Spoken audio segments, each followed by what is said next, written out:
Una partita che serve a decidere chi si salva e chi dice addio all'eccellenza, quella che va in scena all'Hans Christian Andersen di Sestri Levante. In campo ci sono Riva Samba e Ventimiglia, l'arbitro è un fischietto campano, Domenico Mascolo di Castellammare di Stabia.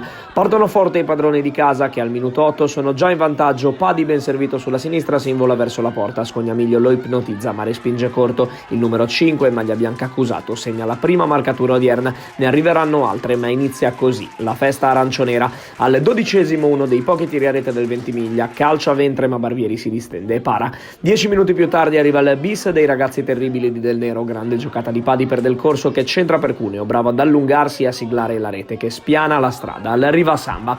Prima però c'è spazio per un episodio da moviola, praticamente l'unico della partita, perché Trotti viene fermato per fuorigioco dall'assistente numero 1 del signor Mascolo. Le immagini non chiariscono del tutto l'episodio, anche se la mancata esultanza del numero 9 ospite fa pensare a una corretta decisione della terna arbitrale.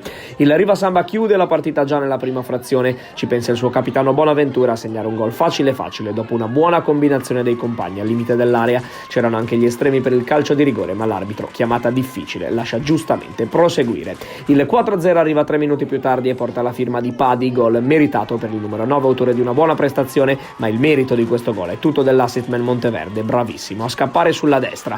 Nella ripresa non cambia il canovaccio della partita, clamorosa occasione per Del Corso ancora servito da Monteverde, poi al minuto 58 arriva la doppietta di Padi, l'assist in un look di Bagnato è delizioso, il tiro del 9 è letale e non lascia scampo uno sconsolato Scognamiglio. 5-0 Riva Samba, lezione di calcio all'Andersen. Il 6-0 potrebbe arrivare neanche 120 secondi più tardi, ma Quairolo su corner colpisce la traversa, ci pensa allora Cuneo con il secondo gol di giornata, ma anche in questo caso è l'assistman a rubare la scena. Ivaldi, giocata da urlo e imbucata squisita, poi Cuneo è anche bravo a saltare il portiere, livello altissimo da parte dei giovani calciatori del Riva Samba. Una prestazione perfetta premiata anche con il 7-0, anche se il gol è probabilmente viziato da una leggera posizione di fuorigioco di Monteverde.